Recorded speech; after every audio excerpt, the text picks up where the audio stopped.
नमस्कार। आज हम बात करने वाले हैं बीए फर्स्ट ईयर के हिंदी साहित्य के माइनर सेकंड पेपर के बारे में। अगर ये पाठ्यक्रम आपके सिलेबस का हिस्सा है तो ये समझ लीजिए कि ये आपके लिए एक कंप्लीट गाइड होने वाला है।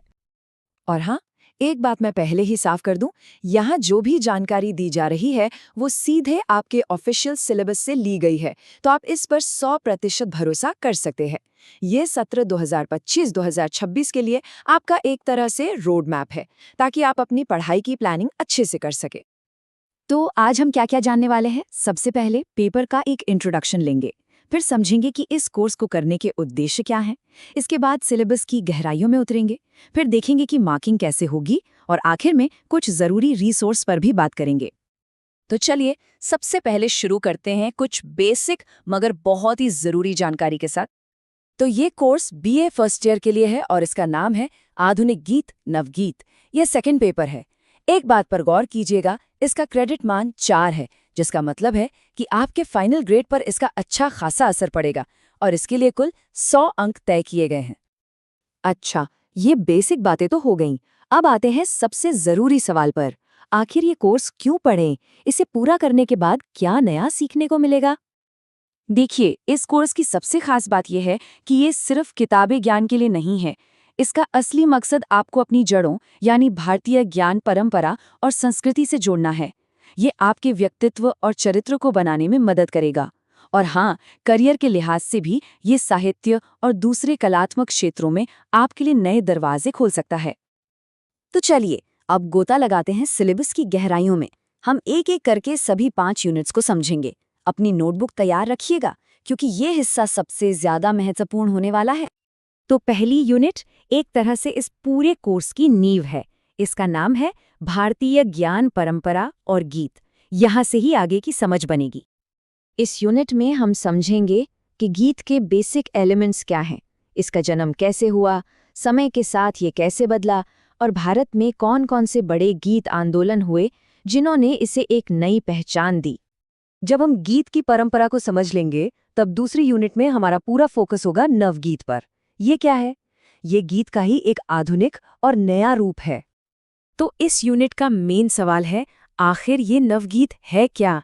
इसमें नयापन क्या है? ये पुराने गीत से कैसे अलग है? हम इन दोनों के रिश्ते को, उनकी समानताओं को और उनके फर्क को बहुत बारीकी से जानेंगे।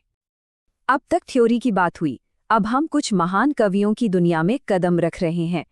तीसरी यूनिट हमें आज़ादी से पहले के बड़े बड़े गीतकारों और उनकी शानदार रचनाओं से मिलवाएगी। ये स्लाइड आपकी रीडिंग लिस्ट का सबसे ज़रूरी हिस्सा है। इसमें सोहनलाल द्विवेदी से लेकर हरिवंश राय बच्चन और नीरज तक के गीत शामिल हैं।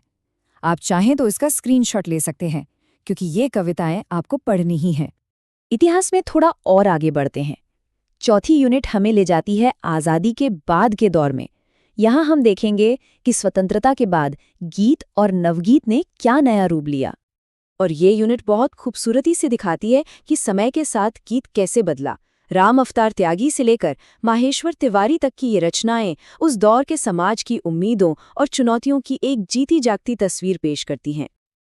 और अब आते हैं आखिरी यूनिट पर, जो आपकी सोचने समझने की शक्ति को एक नई धार देगी।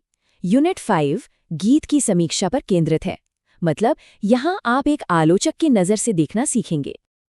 ये यूनिट सिर्फ पढ़ने के बारे में नहीं है, बल्कि करने के बारे में है।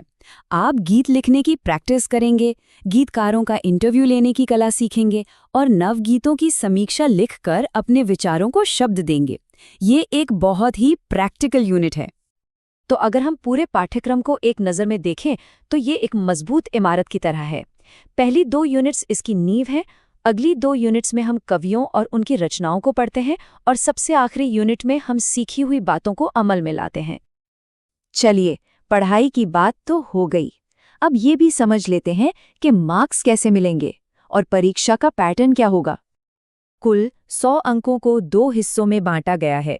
30 अंक तो सीसीई के हैं, यानी आपके इंटरनल असेसमेंट्स के, जिसमें क्लास टेस्ट और असाइनमेंट वगैरह शामिल होंगे, और बाकी 70 अंक आपकी फाइनल यूनिवर्सिटी परीक्षा के लिए हैं। अब ये जो 70 नंबर का फाइनल पेपर होगा वो कैसा दिखेगा? इसमें 3 सेक्शन होंगे। सेक्शन अ में बहुत छोटे जवाब वाले 3 सवाल, सेक्शन ब में थोड़े लंबे जवाब वाले 4 सवाल और सेक्शन स में 2 बड़े निबंधात्मक सवाल होंगे। इस पैटर्न को समझ के तैयारी करेंगे तो बहुत आसानी होगी। और आखिर में बात करते हैं कुछ उपयोगी संसाधनों की, जो इस पढ़ाई में आपके सबसे अच्छे दोस्त साबित हो सकते हैं। ये कुछ वेबसाइट्स हैं जिन्हें आपको ज़रूर इस्तेमाल करना चाहिए, खासकर कविता कोश और हिंदी समय। ये तो समझिए आपकी ऑनलाइन लाइब्रेरी है। आपको लगभग हर कविता और उससे जुड़ी जानकारी यहाँ आसानी से मिल जाएगी। तो ये थी आपके आधुनिक गीत नवगीत पेपर की पूरी रूपरेखा। अब एक सवाल आपके लिए। इस पूरे सिलेबस को देखने के बाद ऐसा कौन सा अध्याय या कवि है जिसे पढ़ने के लिए आप सबसे ज़्यादा उत्साहित हैं? उम्मीद है ये जानकारी आपके काम आएगी। इस साहित्यिक यात्रा के लिए आपको बहुत बहुत शुभकामनाएं।